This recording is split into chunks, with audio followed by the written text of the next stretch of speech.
Oi, gente, tudo bem? Então, nessa aula assíncrona da nossa terceira unidade, a gente vai continuar conhecendo algumas políticas e programas de alta complexidade. E na aula de hoje a gente vai conversar um pouco sobre a política, né, e os programas que estão relacionados ao tratamento do paciente com obesidade grave, certo? Então, o título da nossa aula é Assistência de alta complexidade ao paciente com obesidade grave. Então, antes de a gente começar a saber como que a alta complexidade ela assiste a esse paciente com obesidade grave, é importante que a gente saiba qual é o panorama, né, dessa obesidade grave no Brasil. Então, o aumento da procura pelas cirurgias de redução de estômago ele é considerado um problema de saúde pública e isso está relacionado a dados do IBGE que mostra que cerca de 40% dos indivíduos adultos do Brasil apresentam excesso de peso, sem uma diferença substancial entre homens e mulheres, ou seja, homens e mulheres são acometidos por essa patologia crônica que é a obesidade. Certo? Então, como vocês podem ver aí, não é uma diferença muito grande. Nós temos 8,9% dos homens adultos e 13,1% das mulheres adultas que, de acordo com esse último censo do ano de 2004, estavam sujeitos à a obesidade mórbida, que é a obesidade grave que a gente costuma chamar, certo? Os obesos, eles apresentam cerca de 20% do total de homens com excesso de peso e cerca de um terço do total de mulheres com excesso de peso. Então, muitas pessoas, elas ficam ali naquele limiar, né, entre o excesso de peso, o sobrepeso e os graus de obesidade, que no caso são 3 graus, né, e aí a obesidade grave é a obesidade grau 3, também chamada de obesidade mórbida, certo? E aí, para o tratamento da obesidade, né, na verdade, dizem os estudiosos, falam que a obesidade ela não tem cura, mas ela tem tratamento. E uma das alternativas para o tratamento da obesidade, a obesidade grave, é a cirurgia bariátrica, também chamada de gastroplastia, certo? Mas para que o paciente com obesidade grave ele seja submetido, ele possa ser submetido por uma cirurgia a uma cirurgia bariátrica, que inclusive elas são ofertadas pelo SUS, né? Ele precisa se enquadrar em alguns critérios. E dentro desses critérios, nós temos o início de um período de até 2 anos, né, de 1 ou 2 anos, de mudanças comportamentais, alimentares e exercícios, com uma monitoração regular de uma equipe multiprofissional de profissionais de saúde, ou seja, é uma pessoa que já vem tentando perder um peso considerável, né, para que ficar no seu peso ideal, mas esse processo já dura aí entre 1 e 2 anos. E essa pessoa ela também precisa estar sendo acompanhada por uma equipe multiprofissional, certo? Então, a pessoa que tem esse histórico aí, ela já começa a se enquadrar nos pré-requisitos, mas eu ainda vou listar para vocês outros, certo? O aumento da procura por essa cirurgia, como eu falei, é considerado um problema de saúde pública. Isso porque significa dizer que as pessoas elas passam durante esse longo período de tempo, né, e não conseguem manter a constância, muitas vezes, em hábitos saudáveis e alimentação saudável, prática de atividade física, e também não conseguem perder aquele excesso de peso. Tem pacientes que precisam perder 60 quilos, 50 quilos para ficar no seu peso ideal. E isso é realmente muito mais difícil tendo esse controle, né, para pacientes com obesidade grave. E aí eu trouxe para vocês também uma informação interessante, que essa daqui já é mais atual, a respeito do mapa da obesidade, né? Então, todos os anos, as sociedades brasileiras de cirurgias bariátricas e de nutrição, juntamente com a Organização Mundial da Saúde, eles traçam um mapa da obesidade. E aí estima-se, né, eu achei interessante listar isso para vocês, que que em 2025, ou seja, daqui a pouco, né, 2,3 bilhões de adultos ao redor do mundo estejam acima do peso, sendo 700 milhões de indivíduos com obesidade, isto é, com um IMC acima de 30 para cima, né, que já é considerado casos de obesidade. certo? No Brasil, trazendo essa realidade para o Brasil, é uma doença crônica, como eu já falei, que aumentou 67,8% nos últimos 13 anos. Ou seja, ela teve um crescimento assim, substancial de pessoas que passaram a se enquadrar nessa obesidade grave, nessa obesidade mórbida, certo? E aí, como vocês podem ver também nessas informações, e é outra coisa importante também, que a taxa de crescimento, ela cresceu, né? A gente viu aí, e que a taxa de crescimento, ela foi bem maior entre adultos de 25 a 34 anos, e também entre 35 e 44 anos, ou seja, uma população jovem e adulta, né? É a que está sendo mais acometida, e a gente sabe que isso está muito relacionado aos hábitos de vida, tá? E aí, mostrando também que existe uma diferença percentual entre homens e mulheres, mas é uma diferença muito sutil, né? Então, realmente, ambos os sexos estão sujeitos a chegarem em quadros de obesidade grave, certo? Nesse mapa da obesidade, que inclusive vocês podem ter acesso, né?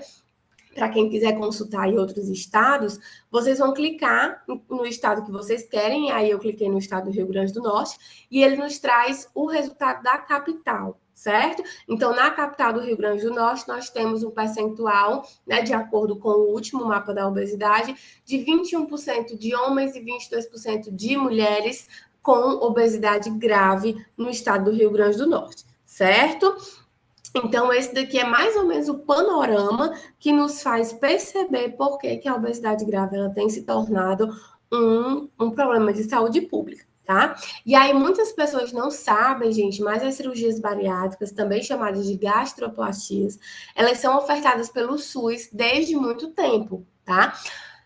As cirurgias bariátricas elas foram incluídas na tabela do Sistema de Informação Hospitalar, do SISUS, a partir da portaria número 252 de 1999, tá? Então, nessa transição dos anos de 1999 a 2000, a cirurgia bariátrica ela passou a ser incorporada no rol de cirurgias ofertadas pelo SUS para os pacientes que se enquadrem nos pré-requisitos para ela, certo?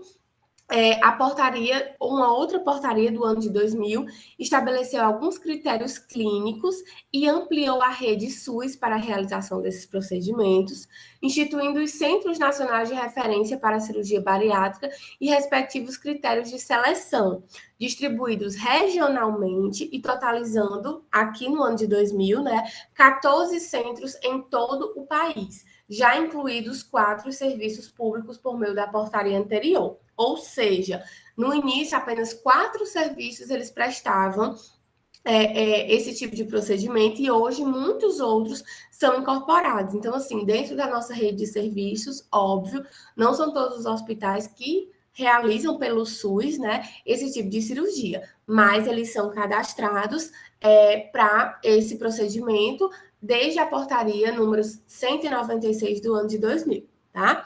A escolha desses centros ela podia ser de hospitais universitários, de ensino, centros públicos de pesquisa.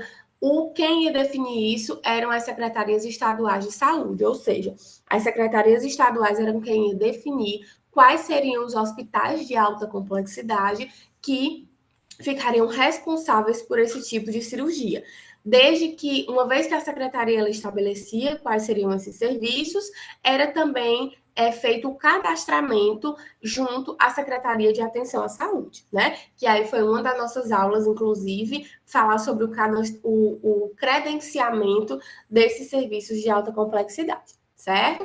E aí, uma vez que eu ofereço isso pelo SUS, cadastro os serviços para fazer esse procedimento, eu preciso que as pessoas elas conheçam quais são as indicações e as contraindicações para ser um paciente, né, de cirurgia bariátrica de acordo com o Ministério da Saúde. Então, quem está dizendo isso aqui não sou eu, isso aqui serve para todo o Brasil, para todos os serviços, todos os pacientes, certo? Então, além de ter passado por aquele período de 1 ou 2 anos, tentando a perca de peso com a equipe multiprofissional, o paciente que tem o IMC, o índice de massa corporal, igual ou superior a 40, e resistentes aos tratamentos conservadores realizados continuamente há pelo menos 2 anos, certo? Algumas atualizações, alguns médicos, tá? Eles já consideram um IMC a partir de 35, certo? Um IMC a partir de 35. Mas aqui eu tirei tal qual lá da portaria do manual de referência de vocês, e aí para o manual ele considera um IMC superior a 40. Certo? Então, pacientes obesos com IMC superior a 35, né? Então, ficam aí nesse limiar de 35 a 40. Portadores de alguma doença crônica associada, como diabetes, hipertensão, apneia do sono, artropatias, hérnia de disco e cuja essas situações aqui elas são agravadas pela obesidade. Ou seja, existem casos em que o paciente ele é pré-diabético, ou ele é diabético, é pré-hipertenso ou já é hipertenso, que depois de fazer a cirurgia, eles melhoram dessas patologias, ficam sem tomar medicamentos. Isso porque o corpo sofre uma perda de peso muito expressiva. Então, isso facilita também o controle dessas patologias pré-existentes, certo? O paciente que não tem alguma dessas patologias pré-existentes, mas que se enquadra em um IMC de 35 mais, né? Ele pode estar realizando a cirurgia? Pode, certo? Inclusive porque com o resultado dos exames laboratoriais que vão ser pedidos pelo médico, né? Pelo médico que vai acompanhar, pelo cirurgião, vai se perceber, inclusive, os valores alterados, muitas vezes de triglicerídeos, colesterol, o ácido úrico, enfim. É uma mudança muito expressiva que acontece em todos esses índices do paciente antes e do paciente depois da cirurgia bariátrica, certo? E aí nós temos também as contraindicações, tá? O que seriam contraindicações que faria com que o paciente, mesmo tendo algum desses critérios, ele não fosse eleito para realizar a cirurgia bariátrica? Patologias endócrinas específicas, transtornos mentais, como o uso abusivo de álcool e outras drogas, e condições físicas e clínicas que contraindiquem, como cirrose, cardiopatias, pneumopatias e insuficiência renal crônica, certo? Inclusive, é por isso que o paciente, antes de fazer a cirurgia, né, antes de marcar a cirurgia, ele tem que visitar toda uma equipe multiprofissional para poder está recebendo os laudos, né, e está realizando esse tipo de cirurgia. E aí é inclusive nesse momento que vai se visitar esses outros profissionais que a gente sabe se o paciente ele faz parte de alguma dessas contraindicações, tá? E aí, no ano de 2000, vejam que foram os anos assim principais, né, que falaram muito sobre esse tipo de cirurgia. Essa portaria 1157 do ano de 2000 considerou a necessidade do aumento do número de centros de referência para a realização do procedimento de gastroplastia, ou seja, uma vez que percebia-se que o número de obesidade ele crescia, né, como vocês estão vendo aí nessa imagem, também necessitava do aumento do número de serviços que fossem realizar esse procedimento, certo? Então, essa imagem aí mostra para vocês o crescimento, tá? Da população, né, entre 25 e 34 anos, certo? Que foi muito expressivo, um crescimento da obesidade na faixa etária aqui mais jovem, né, de 25 a 34 anos, de 84% entre os anos de 2006 e 2018, tá? E aí a gente considerando, inclusive, o momento atual, de 2019 para cá, muitas pessoas passaram a também a ter problemas, né, devido à pandemia, e um deles foi também o aumento da obesidade, né? Se aumentou a ingesta de alimentos devido à ansiedade e tudo mais, e se diminuiu a prática de exercícios físicos, por exemplo, naqueles períodos que nós estávamos em isolamento, né? Então, se hoje for feito isso, esse número provavelmente tem crescido cada vez mais, tá? No ano de 2001, como já se estava vendo aí essa questão da ampliação dos centros de referência, tá? Eles também fizeram um protocolo de tratamento cirúrgico da obesidade mórbida, chamado de gastroplastia, no âmbito do SUS. E aí, nessa portaria, eles falaram algumas especificidades para o paciente que vai realizar e aquele que já realizou.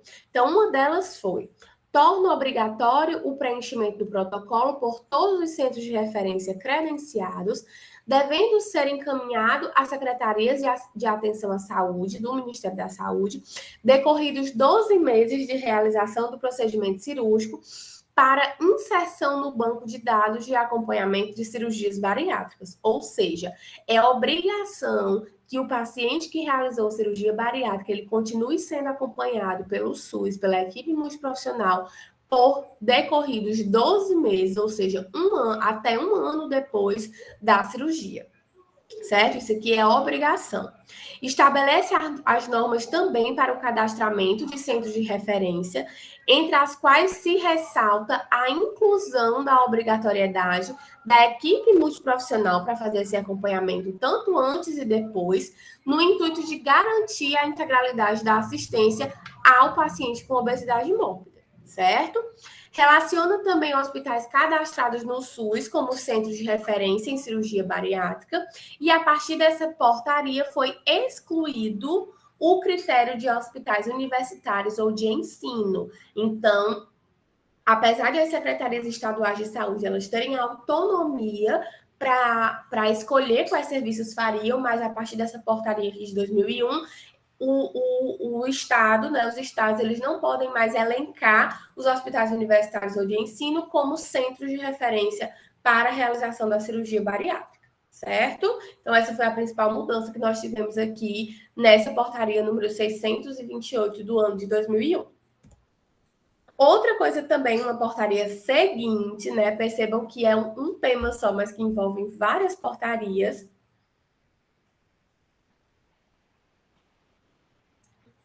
Essa portaria aqui, ela vai falar também, gente, da questão do acompanhamento do paciente pós-cirurgia, tá? Ou seja, incluiu-se lá em 1999 a realização da cirurgia bariátrica. Aqui no ano de 2002 se incluiu também na tabela de procedimentos o grupo de procedimento de cirurgias plásticas corretivas pós-gastroplastia. São as chamadas cirurgias reparadoras, né? Então, como vocês podem ver aí nessa imagem, é muito comum o paciente com obesidade mórbida, depois da cirurgia bariátrica, ele ficar com excesso de pele, com flacidez, né? E aí as cirurgias reparadoras, elas também devem ser cobertas pelo SUS, tá? Mas aí fica a critério do cirurgião, normalmente eles pedem pelo menos 2 anos, tá? Depois da cirurgia bariátrica, se espera que o paciente ele perca todo o peso que ele tem para perder nesse período de 1 ano. Por isso que ele fica sendo acompanhado. O segundo ano é para a manutenção do peso, porque também acontecem os pacientes que fazem cirurgias e que não conseguem manter, perde aquela quantidade e depois ganha tudo de novo. Acontece? Acontece sim. Não é tão comum, né? Mas pode acontecer. E aí é por isso que as plásticas reparadoras, as plásticas corretivas, né, também chamadas, elas são liberadas pelo médico, digamos assim, num período depois de 2 anos. Depois de 2 anos da cirurgia que ele é liberado, mas que isso é previsto nessa portaria aqui, deve ser ofertado pelo SUS de forma gratuita, tá? Em relação ao financiamento, né? O financiamento das gastroplastias, tá? De alta complexidade vai para o FAEC, o Fundo de Ações Estratégicas e de Compensação, desonerando os limites financeiros dos estados e municípios, visando ampliar o número de cirurgias. Então, assim, como o recurso para essas cirurgias ele vai para o FAEC, que é esse fundo, né? O fundo é o fundo de alta e média, de média e alta complexidade, para que vai arcar também com esses serviços. Então, a depender da demanda, tá? Por isso que é importante aí a gente conhecer o serviço, conhecer a população, a depender da demanda, certo? Esse recurso ele pode aumentar. Quem vai dizer isso são os estados e municípios, justamente quanto maior a demanda, mais vai precisar do aumento do número de cirurgias e, obviamente, também de recursos, certo? O faturamento do SUS dá-se no Sistema de Informação Hospitalar, e aí, em relação a esse financiamento, gente, também, essa é um assunto bem, como é que eu posso dizer? É uma informação bem específica, mas eu achei importante trazer, que aumentou-se também além dos procedimentos de gastroplastias, o aumento também do material, certo? Então, antes nós tínhamos como material dos serviços, né, esse kit grampeador linear cortante mais 3 cargas, aí aumentou para 4 cargas, certo? Na tabela de órteses e próteses do SISUS. Então, se aumentou o material, vai se precisar também do aumento do investimento, né? No grupo de procedimentos de cirurgias bariátricas reparadoras pós-gastroplastia, que até então nem eram ofertadas pelo SUS, caberá o preenchimento no campo AIH anterior, ou seja, obviamente, o paciente que vai fazer reparadora, vai fazer cirurgia reparadora, que inclusive, gente, dois procedimentos que se encaixam como cirurgia reparadora: prótese de mama, o silicone, né? E a abdominoplastia. E muitas vezes as pessoas pensam que podem, afins estéticos, podem estar fazendo isso pelo SUS. E não. O paciente que realiza esses procedimentos pelo SUS provavelmente é um paciente de cirurgia bariátrica e esses procedimentos são previstos na tabela. Por isso que vai se solicitar para as reparadoras a autorização de internação hospitalar lá do dia da cirurgia, tá? Aí a gente vem andando mais um pouquinho e chega numa portaria mais atual, né? Foi a última vez que se foi atualizado, né, a nível de portaria sobre essas questões de gastroplastia e cirurgia bariátrica para pacientes com obesidade mórbida, que foi nessa portaria aqui 1568 de 28 de junho de 2017. O que essa portaria vai dizer? Certo? No intuito ainda de prevenir a obesidade e também de assistir ao portador de obesidade grave, né, a serem implantadas em todas as unidades federais, essa portaria ela vai estabelecer as competências das 3 esferas de gestão. Então, o que compete ao Ministério da Saúde, às secretarias estaduais e às secretarias municipais, tá? Estabelece a prevenção da obesidade, a assistência ao portador de obesidade, e isso deve ser organizado de forma articulada. Então, inclusive, eu vou mostrar aqui para vocês qual é a função da atenção primária, da média e da alta complexidade, para que esse paciente ele seja atendido de forma articulada, né? E aí são competências comuns às 3 esferas: o desenvolvimento de estratégias de promoção, proteção e recuperação da saúde e prevenção de danos, protegendo e desenvolvendo a autonomia e a equidade dos indivíduos e coletividades, organizar a linha de cuidado. Olha aqui que interessante, mais uma vez falando dessas linhas de cuidado, tá? É aquele caminho que o paciente vai percorrer, no caso aqui, paciente de obesidade grave, em todos os níveis de atenção, no intuito de promover a integralidade da assistência, identificar os principais determinantes e condicionantes que levam à obesidade e ao desenvolvimento de ações transsetoriais de atenção à saúde, ou seja, eu preciso que esse paciente ele seja eu preciso saber o histórico dele para poder saber se ele é um potencial para a cirurgia bariátrica, né? Definir critérios mínimos para o funcionamento e a avaliação dos serviços, dos centros de referência que realizarão as cirurgias bariátricas, bem como os mecanismos de sua monitorização com visitas, no intuito de diminuir os riscos a quais o paciente fica exposto. Então, esses serviços, eles são avaliados também, passam por auditorias, né? Assim, ampliar a cobertura do atendimento, garantindo universalidade, integralidade e equidade, né? Os princípios do SUS, tá? Fomentar, coordenar e executar projetos estratégicos que visem o estudo, custo, efetividade, eficácia, qualidade, bem como a incorporação tecnológica ao tratamento da obesidade. E isso daqui, inclusive, gente, de 2017 para hoje, isso já mudou muito, tá? Antigamente, as cirurgias bariátricas, elas eram realizadas o paciente tinha um corte, né, bem como é que eu posso dizer, um corte realmente, né, uma cicatriz cirúrgica. Hoje em dia, não. Hoje em dia, as cirurgias, elas podem ser realizadas e são, em 99% dos casos, realizadas na forma de vídeo, né? E, inclusive, o SUS também realiza esse tipo de cirurgia. Então, essa questão aqui da tecnologia, do custo, da efetividade, é algo que foi aí se transformando ao longo dos anos, tá? Contribuir para o desenvolvimento de processos e métodos de coleta, análise e organização dos resultados das ações. Então, quantas cirurgias foram realizadas naquele período de tempo, né? Como é que estão os resultados dos pacientes que passaram pela cirurgia? Eles realmente conseguiram aí o objetivo, né? A manutenção do peso. Então, como foi que ficou essa questão?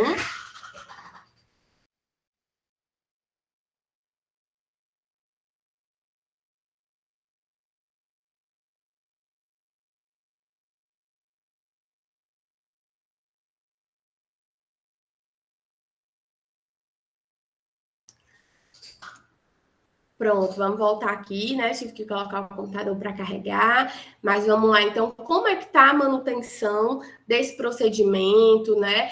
É a fim também de saber sobre o acompanhamento, então por isso que é obrigatório que o paciente, é claro que tem alguns que vão se embora, né? Não querem mais continuar o acompanhamento, mas é importantíssimo que esse acompanhamento ele seja realizado pelo menos durante um ano, certo? Promover intercâmbio em outros subsistemas de informação, implementando o aperfeiçoamento permanente à produção de dados e garantindo a democratização das informações, e qualificar a assistência e promover a educação permanente dos profissionais de saúde envolvidos na implementação das diretrizes para atenção ao portador de obesidade grave, né, de obesidade grave, de acordo com os princípios da integralidade e da humanização. Ou seja, essas são competências, né, das três esferas de governo. E aí, como a gente falou de linhas de cuidado, né, então aqui fica para a gente compreender quais são as diretrizes de cada nível de complexidade, certo? Então, o que fica, e isso aqui também está na mesma portaria, tá? Então, o que fica de diretriz para atenção primária, tá? Na assistência a esse paciente com obesidade grave, tá? Inclusive, nunca esqueçam que ele sempre deve partir de lá. Inclusive, é lá em que vão ser feitas as ações em caráter individual e coletivo, voltadas para a promoção da saúde e a prevenção dos danos, bem como as ações de controle da obesidade e suas comorbidades, aquelas comorbidades que podem estar associadas à obesidade. Certo? Então, ações essas que terão lugar na rede de serviços básicos de saúde. Então, o paciente que a equipe identificou que ele faz parte daqueles critérios, ele tem que sair sempre de onde? Da atenção primária. Da atenção primária, ele recebe lá o encaminhamento do médico da unidade, de toda a equipe, né? Que, por exemplo, já acompanha, que sabe que esse paciente tem obesidade grave e tem diabetes, tem hipertensão, tem, enfim, alguma outra patologia, e aí ele vai para a média complexidade. Certo? Chegando na média complexidade é quando ele vai ter o primeiro contato para a realização de diagnóstico da cirurgia bariátrica, né? Ou seja, é quando ele vai passar pela equipe multiprofissional, pelos outros profissionais que nós não temos na unidade básica, na atenção primária. Então, vai ser a realização de ações diagnósticas e terapêuticas especializadas a partir do processo de referência e contra-referência do portador de obesidade, que devem estar organizadas segundo a unidade federada e os princípios de diretrizes da universalidade, da equidade, da regionalização, da hierarquização e integralidade da atenção. Ou seja, esse paciente vai para os centros de referência, né? Que por isso que devem ter os centros de referência nos estados e em alguns municípios possuem, para que esse paciente ele possa estar acessando. Quando o paciente recebe todo aquele diagnóstico, né, tá dentro dos critérios de inclusão, tá dentro das indicações, aí finalmente ele chega no nível da alta complexidade, que vai ser o acesso o acesso realmente à cirurgia propriamente dita, visando alcançar um impacto positivo na sobrevida, na morbidade e na qualidade de vida, e de garantir equidade na atenção, na realização do tratamento cirúrgico da obesidade, cuja assistência nessa modalidade se dará por meio de hospitais credenciados, como unidades de assistência de alta complexidade ao portador de obesidade grave. Então, eu não sei se vocês lembram, mas a gente já viu em sala de aula. Esses programas aqui, gente, eles são para algum serviço. Então, o serviço de saúde, que é de alta complexidade, que é credenciado, que se encaixa como uma unidade de assistência de alta complexidade ao portador de obesidade grave, além de ele ser o hospital de referência para isso, né, para realizar esse procedimento, ele também recebe um incentivo para arcar com os custos da cirurgia propriamente dito, da equipe, né, do pós também, enfim. Nunca esqueçam disso. Então, essa daqui seriam mais ou menos as diretrizes por onde esse paciente que foi identificado lá na atenção primária, ele iria passar da média e da alta complexidade, certo? E aí, hoje era isso que eu queria conversar com vocês. Espero que vocês tenham gostado da aula, que tenham entendido, certo? E obrigada pela atenção.